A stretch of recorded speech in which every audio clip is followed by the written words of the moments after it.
Pace bene, saya menemukan video yang menurut saya cukup provokatif. Ketika orang mencoba membuat highlight bahwa kekristenan itu mengadopsi sebagian dari paganisme.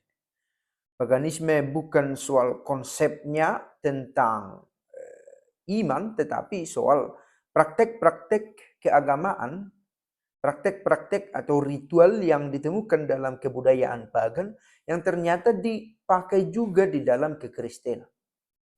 Nah, saya menemukan video itu.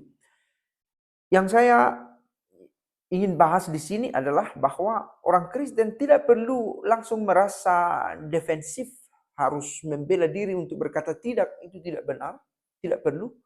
Karena memang gereja mengambil kebiasaan-kebiasaan yang juga dimiliki oleh orang-orang yang bukan Kristen pada masanya.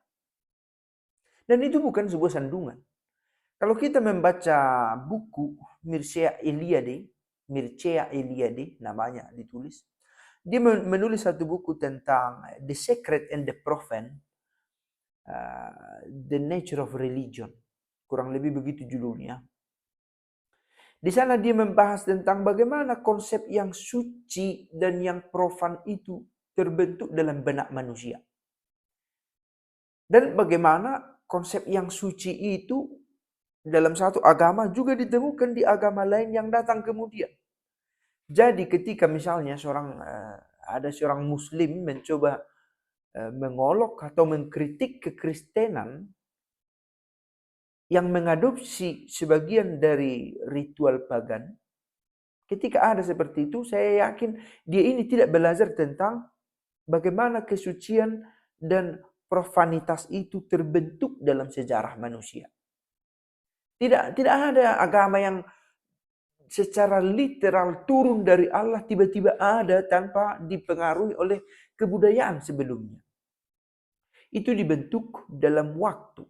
Karena kita tahu pewahyuan dalam kacamata kekristenan, pewahyuan diri Allah itu terjadi secara bertahap kalau dalam pandangan kekristenan sampai akhirnya memuncak dalam diri Yesus sendiri. Allah mewahyukan dirinya lewat alam semesta, lewat para nabi, lewat para pewarta, dan kemudian memuncak pada Sang Putra menurut keyakinan orang Kristen. Nah, dengan ini kita mau melihat bahwa yang sakral itu seturut pengetahuan manusia itu dibentuk dalam perjalanan waktu. Bila ada seorang muslim mau menuduh sebagai sesuatu yang buruk kekristenan itu, kalau ada dia seorang muslim mengatakan bahwa Kristen itu mengambil budaya pagan dalam prakteknya, tanpa sadar sebenarnya dia juga sedang mengakui bahwa itu merupakan bagian dari pembentukan keagamaan yang juga dia miliki.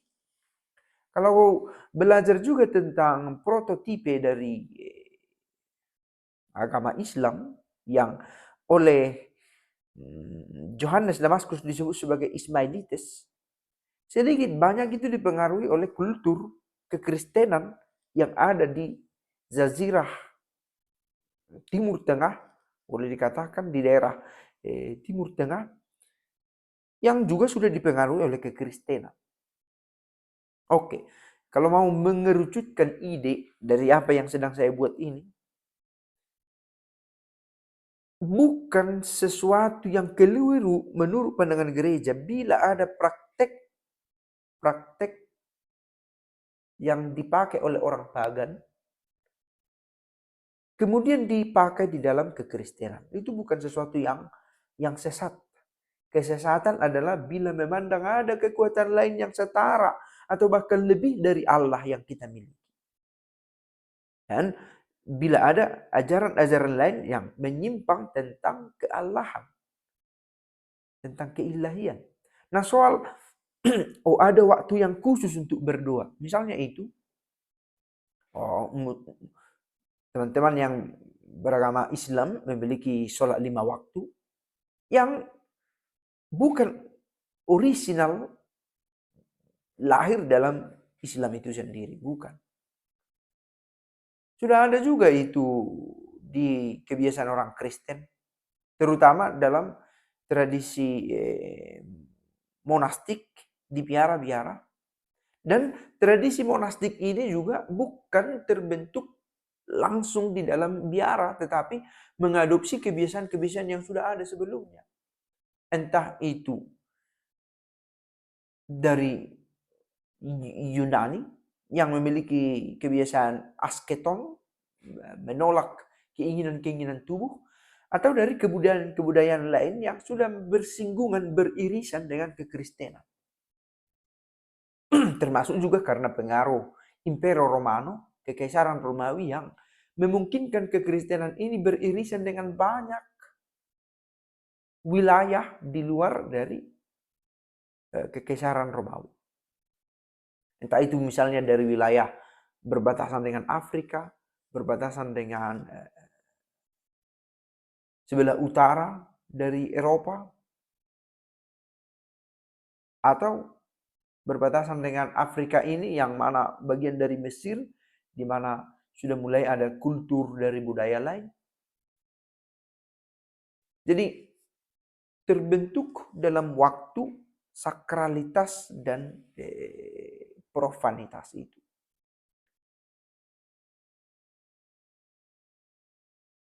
Masyarakat manusia secara universal memiliki pengalaman tentang kualitas kesakralan dan kehidupan mereka. Bagaimana cara berdoa yang sakral? Apakah harus buka alas kaki misalnya?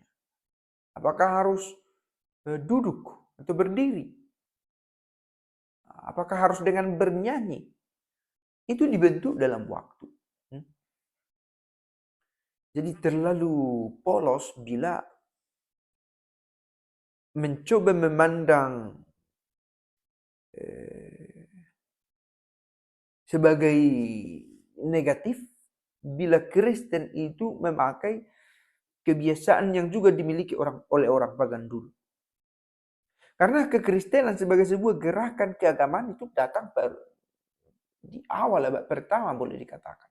Sebelum itu orang sudah berusaha mencari dan mengenal Tuhannya. Konsep pembagian mana waktu yang suci dan mana waktu yang tidak tepat untuk berdoa itu sudah ada jauh sebelum kekristenan itu ada. Dan kebiasaan yang ada dalam kekristenan ini yang tentu lebih tua dibandingkan Islam juga ada di sana. Bagaimana simbol-simbol yang dipakai di dalam gereja? Di dalam keagamaan, saya katakan secara lebih universal. Itu juga dibentuk dalam waktu. Maka saya pikir studi tentang ini harus tetap hidup dan sedang hidup, boleh dikatakan. Tetapi harus dilihat dengan mata yang lebih terbuka. Dalam arti, itulah agama. Entah agama siapapun, Kristen, Islam, Yahudi, ini yang Abrahamaik, juga di luar itu.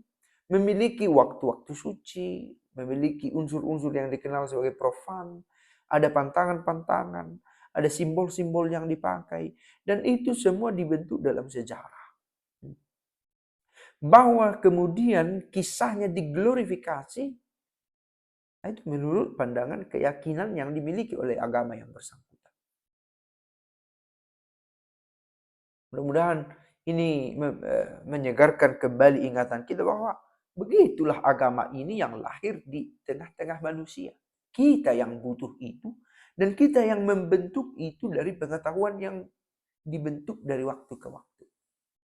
Jadi bahwa sebelum kekristenan sudah ada pagan itu berarti pengetahuan-pengetahuan tentang bagaimana memperlakukan yang suci itu juga dipakai di dalam kekristenan.